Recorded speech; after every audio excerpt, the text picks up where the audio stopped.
સૌથી પ્રદૂષિત નદીઓમાં ભાદર નદી બીજા નંબરે છે। કેમિકલયુક્ત પાણી અને કારખાનાઓનું પ્રદૂષિત પાણી નદીમાં ઠાલવાય છે, જેથી ભાદર નદી પ્રદૂષિત બની છે।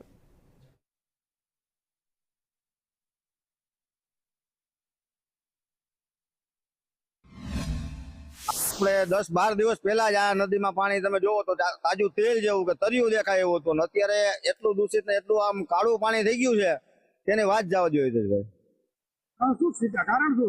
કારણ એટલે કે આ ચોક્કસ હિસાબ છે કે આ પ્રદૂષણ વાળું પાણી જે આ ઉદ્યોગ વાળા છે એ ગુપ્ત માર્ગ થી જે લાઈનો નાખેલી હોય તો કોઈ બી રસ્તે જે પાણીનો આમાં નિકાલ કરતા હોય, ભૂગર્ભ ગટર હોય, આ તે હોય, આ એને જ હવે પાણી દૂષિત થઈ ગઈ છે ભાદર નદી।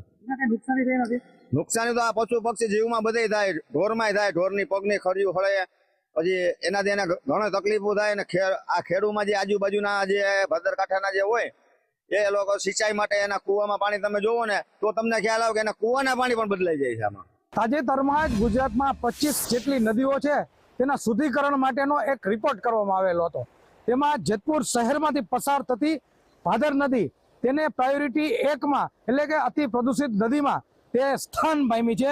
તે જેતપુર માટે શરમજનક સ્થિતિ કહેવાય, વાત કહેવાય। તો અત્યારે આપણે જેતપુર શહેરમાં જે ભાદર નદી પસાર થઈ છે તે 15 દિવસ પહેલા અહીંયા સ્વચ્છ જળ છે તેનાથી ભરેલી હતી, અને અત્યારે જોઈએ તો આ ભાદર નદીની અંદર અત્યારે પ્રદૂષિત કેમિકલ વાળું કાળું પાણી નજરે પડી રહ્યું છે।